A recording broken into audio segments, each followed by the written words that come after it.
Nós aqui pedindo licença para entrar na sua casa, no seu carro, onde você estiver. Agora, na programação da Jovem Pan News, começa o nosso 3 em 1 e, obviamente, com a cobertura mais do que especial em torno da despedida dos admiradores, dos familiares de Elizabeth II, que foi soberana no Reino Unido por 70 anos durante os 96 anos de sua vida. E eu vou fazer o seguinte, a gente vai começar hoje um 3 em 1 mais do que especial. A gente vai diretamente para Londres, conversar um pouquinho com o nosso correspondente Luca Bassani, que tem mais informações justamente a respeito do processo, tanto o de coroação do novo rei Charles III, quanto o processo de sepultamento, né, Luca? Boa tarde.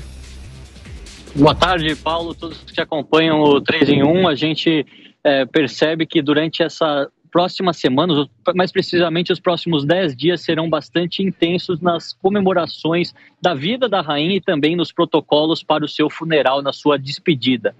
Hoje foi um dia muito importante no qual o atual rei Charles III voltou a Londres, ele que estava em Balmoral, na Escócia, exatamente onde morreu a sua mãe, e chegou hoje de manhã fazendo a sua primeira aparição pública para os seus súditos, cumprimentando todas as pessoas que estavam ali nos portões do Palácio de Buckingham, prestando suas homenagens à rainha, levando flores, levando cartas, e foi uma recepção bastante calorosa. Ele pegou na mão de todas as pessoas que estavam lá, recebeu beijos, algo bastante incomum considerando a sua vida como apenas um membro da família real, como o herdeiro ao trono, né? Foi uma questão muito conturbada, principalmente nos anos 90, com o seu divórcio com a princesa Diana em 92, depois a morte da mesma em 97, e sempre uma figura distante do público, dos súditos, assim chamados, aqui no Reino Unido, e hoje mostrou-se uma nova face, algo que pode indicar uma nova era. E também algo que foi bastante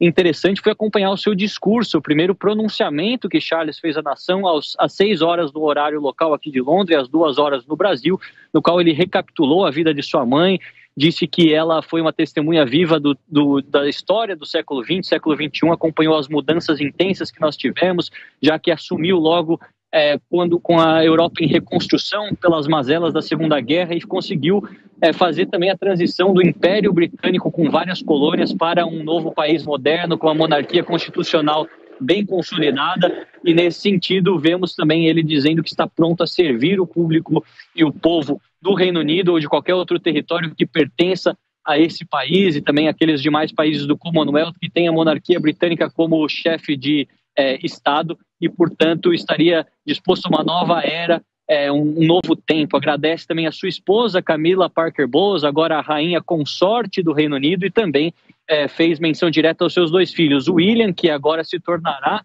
então o príncipe de Wales, o príncipe de Gales, e poderá então ser o primeiro na linha de sucessão, além, é claro, do seu segundo filho, Harry, e também mencionou diretamente Meghan Markle, que se mudaram aos Estados Unidos após polêmicas envolvendo também a própria família real. De qualquer maneira, ele está se mostrando muito aberto ao público, e toda essa primeira semana será fundamental para dizer qual será o tom do seu reino, né, do seu reinado, melhor dizendo, e também todas essas homenagens que o mundo inteiro não tem a ideia do tamanho que será, porque serão 10 dias de vários protocolos, um funeral que se espera milhares, talvez centenas de milhares de pessoas aqui em Londres para prestar suas homenagens na abadia de Westminster, e também todos os outros demais protocolos, as suas viagens dentro do Reino Unido. Ele que terá que ir a Edimburgo, capital da Escócia, a Cardiff, capital do país de Gales, e também a Belfast, a capital da Irlanda do Norte, e os 4 países aí constituintes do Reino Unido, para tentar manter a união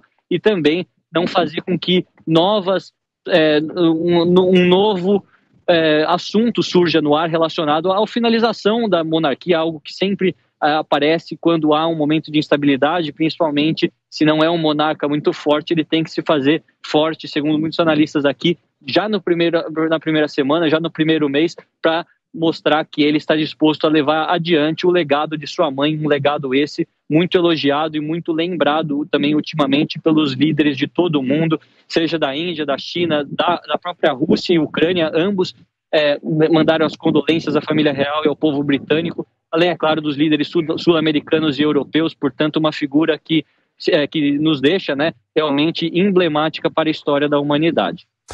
Luca, eu queria aproveitar só um pouco mais a sua participação aqui no 3 em 1 para pegar um gancho dessa sua última fala a respeito da confiança na monarquia, né? Porque muitos analistas estão dizendo que esse novo rei, o rei Charles III, seria uma pessoa que não teria o respaldo, o carisma, não teria a boa avaliação que teve Elizabeth II, justamente até pela questão de tempo que ela esteve à frente do reinado. Você vê isso aí no Reino Unido ou não? Ou isso é somente uma análise sem qualquer tipo de embasamento?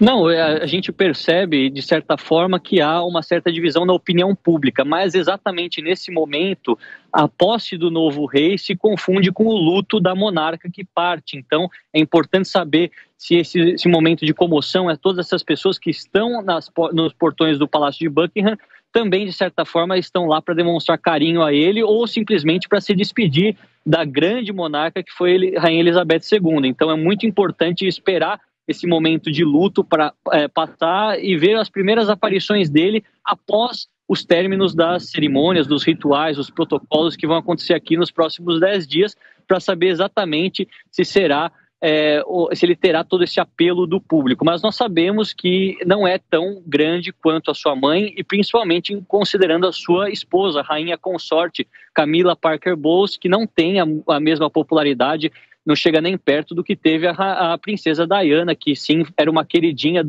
de todo o Reino Unido e também de todo o mundo. Teve um funeral também como se fosse de Estado, né, recebendo milhares e milhares de pessoas que até hoje vêm a Londres para prestar suas homenagens. Então, essa será a grande questão para a monarquia internamente. Agora, para os demais países constituintes do Commonwealth, e utilizando os 3 mais emblemáticos para o nosso público entender, Canadá, Austrália e Nova Zelândia, eles ainda têm a monarquia britânica como chefes de Estado. Já se escuta a possibilidade de, principalmente a Austrália, que elegeu um governo trabalhista, um governo progressista, de esquerda, ultimamente, nesse último ano de 2022, querer começar a pensar a fazer um referendo para transformar a Austrália, que é uma monarquia constitucional, em uma república, principalmente agora com a partida de uma das mais emblemáticas e importantes figuras também na relação Reino Unido e Austrália, que foi a Rainha Elizabeth II. Então, nesse aspecto, é mais provável que possa acontecer uma discussão que se torna mais viva nesses demais países que são membros do Commonwealth, incluindo aí Bahamas, Jamaica, outras diversas ilhas no Caribe, mais do que aqui no Reino Unido, onde temos um governo conservador e onde a primeira-ministra também segue uma linha muito monarquista ultimamente, sendo sempre bastante fiel aos valores da monarquia britânica, essa monarquia parlamentar tão antiga e tão respeitada em todo o mundo. Muito bem, Luca Bassani, diretamente de Londres. Obrigado, Luca, pela sua participação. O Luca e todo o jornalismo da Jovem Pan absolutamente mobilizado para trazer a vocês a melhor cobertura a respeito da perda da Rainha Elizabeth II. Obrigado, Luca.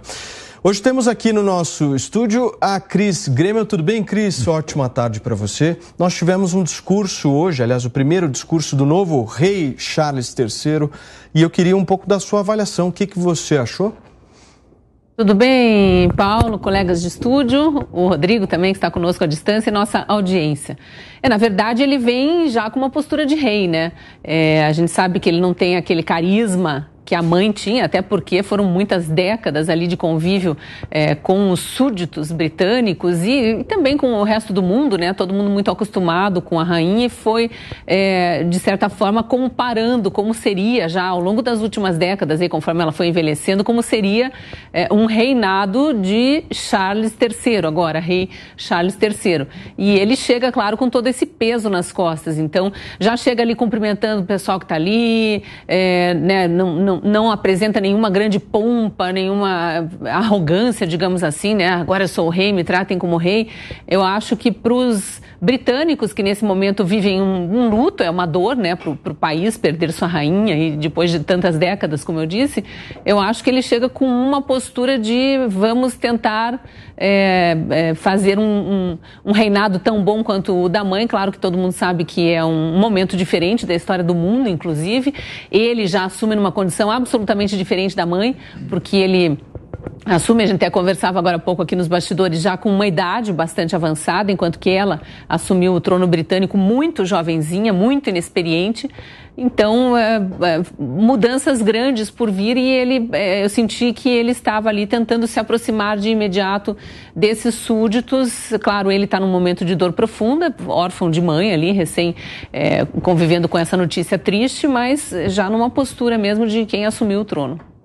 Muito bem, hoje vocês estão vendo aqui nos quadradinhos, para quem está nos acompanhando por imagens, temos aqui logo abaixo o nosso Rodrigo Constantino. Boa tarde, Consta, Fábio Piperno, Jorge Serrão, mas temos também a ilustre presença de Luiz Kawaguchi. Só para relembrar você que está nos acompanhando aqui na Jovem Pan News, se por um acaso não se lembra do Luiz, o Luiz esteve numa cobertura mais do que especial que nós fizemos aqui em relação à guerra. Lembra-se disso, meu querido Fábio Piperno, Serrão, vocês lembram muito bem junto comigo aqui, do Kawaguchi entrando ao vivo aqui na Jovem Pan, diretamente da Ucrânia, para trazer mais informações. Fez uma cobertura espetacular à época. Luiz, um prazer enorme ter você por aqui. A gente quer ouvir muito a sua análise a respeito desse primeiro pronunciamento do novo rei.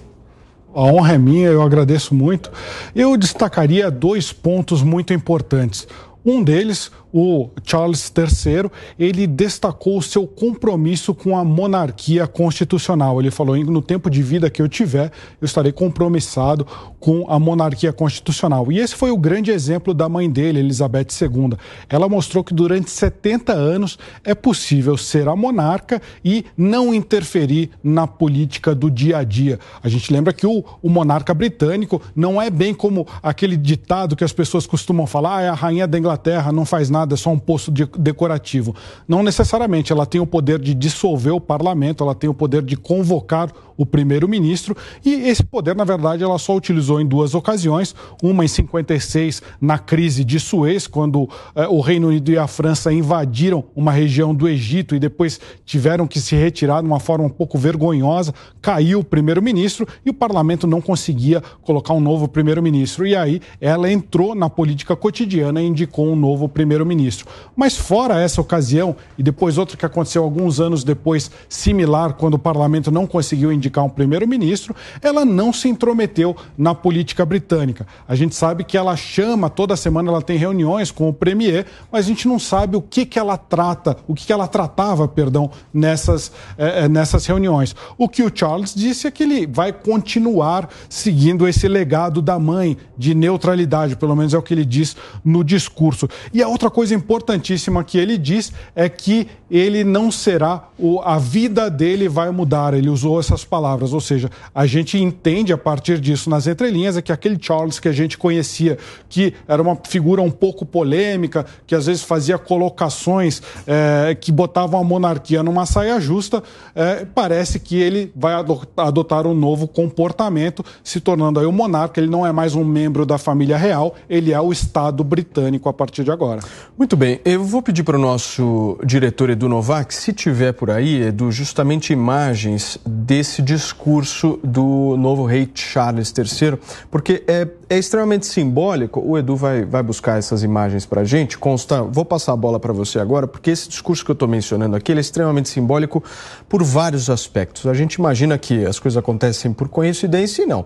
É tudo muito bem organizado, tudo muito bem montado. É um vídeo em que a luz ela está bem mais baixa, justamente para simbolizar um certo luto. A foto da Rainha Elizabeth aparece ao lado, vestida com a sua cor favorita, que era justamente o azul. Ele está com lágrimas nos olhos. Enfim, é tudo algo absolutamente para mostrar essa confiança da população em relação à monarquia, né, Constantino? Como é que você enxergou esse primeiro pronunciamento? Exatamente, né? É óbvio que a figura da Rainha Elizabeth II faz uma sombra muito forte, muito grande e muito pesada em cima do novo rei Charles III. Então ele vai tomar muito cuidado, junto com todo o staff, claro, de fazer essa transição de maneira suave e com muito respeito ao legado da mãe e cuidado em qualquer mudança para poder justamente capitalizar em cima desse respeito e desse carinho enorme que a população sentia pela Rainha Elizabeth. Agora eu quero acrescentar meus 2 centos, até porque muita gente já se pergunta, né? Mas e aí, se ele não tem esse carisma, como é que fica? Veja, a instituição da monarquia britânica ela é muito mais sólida do que um monarca. Eu até lembro aqui o livro da historiadora Barbara Tuchman, que fala do caminho da insanidade, né? Quando começam lideranças, autoridades a agir de maneira muito inconsequente, produzem rupturas muito abruptas e mudanças muito significativas no mundo. Só que mesmo o cisma, mesmo a reforma dentro da Igreja Católica, demorou muito tempo. Foram precisos vários papas inconsequentes para essa marcha da insensatez, né, que ela chama. Então, veja, hoje, por exemplo, o Papa Francisco não é um papa muito querido por uma ala grande da igreja, que considera ele muito leve, muito suave, com regimes tirânicos, socialistas e tudo mais. Queriam um papa mais na linha do anterior, que abdicou, né? Que se aposentou, que também já é um feito meio inédito. Mas isso não quer dizer que a Igreja Católica, uma instituição de mais de 2000 anos, esteja ameaçada. Então, eu vejo da mesma forma a monarquia britânica. Ela tem pilares bastante robustos, bastante sólidos. O rei Charles III, ele tem não só o desafio de superar essa sombra enorme da mãe, como ele mesmo com esses problemas. Agora a rainha, ainda que não a rainha consorte, mas a Camila Parker não é realmente querida dessa forma. Então, vão tratar de vários problemas ali, né? E a gente sabe que tem os tabloides, que a imprensa mete o malho mesmo na família real. Muita gente gosta disso, virou um showbiz, entretenimento. Mas daí é você imaginar algum grau de ameaça maior ou ruptura à monarquia por conta disso, eu acho que são outros 500.